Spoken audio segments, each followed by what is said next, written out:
What drew you to a career in nonprofit work? Oh, my goodness. It certainly was not a planned journey. I grew up thinking that I wanted to work for the United Nations and work with children around the world. And that had just, for me, always been compelling.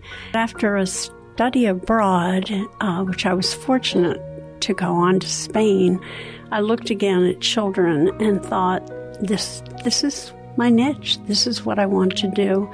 Little did I know, though, that within 2 years, I would be a young bride on her way to San Antonio with my husband as a newly enlisted Air Force officer.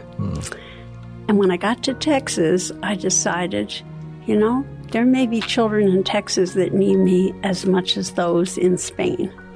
So none of that was planned. But it was such a blessing. And I think that's part of how you find happiness in life. You open yourself to opportunities. You pursue a passion, and you just do your best every day to make the world a better place. So that kind of led you into starting Any Baby Can. So tell us kind of when that started, and did you have any idea of what it was going to grow into? Absolutely not. Absolutely not. By that time, I was a young doctoral student at UT, had 2 little ones, and was teaching at San Antonio College.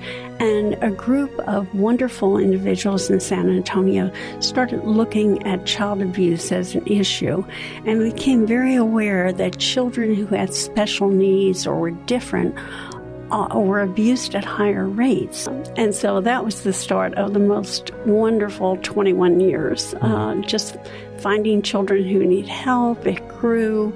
The individuals who surrounded me and became the board of directors were as responsible. People say, I founded Any Baby Can. It was really a group of caring individuals, most of them with nonprofits, who founded Any Baby Can. I learned so much, though. Every time I thought I might know what I was doing, there would be another era as I look back. So it was, I keep saying it was a God thing.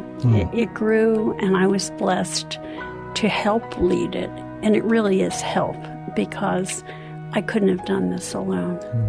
Marian, what have you learned about yourself through the challenges of your career? I mean, and have you surprised yourself in any way? Yes. So the risks that I've taken, I guess, emotionally, it's hard to get close to a child with cancer and, sit on their bed. I can remember the first time I held a stillborn baby. Just things to be able to manage that and get up the next day and do it over again were hard. It became easier, though. And the gratitude and the friendships and the relationships that come for that are something that have just enriched my life. I would not choose any other career. Yeah. Well, as a longtime leader, do you have advice for someone who's just stepping into a leadership role? Surround yourself with people that have integrity, people who are open, and don't be afraid to say, I don't know. Because there will be so many times when you don't know. Risk-taking is something that has been a part of my career. And I mean, all the way into last year in Uvalde, building a building there, we could not have done it without community volunteers. But was there risk? Absolutely. And the other risk that continues to be challenging is to figure out how far can you stretch, because there's a limited amount of money. I mean, I've had people say to me, you can't save every baby. And that's true. But you certainly want to reach as far as you can to save as many as you can, or to alleviate, at least for the parents, the challenges they face every day.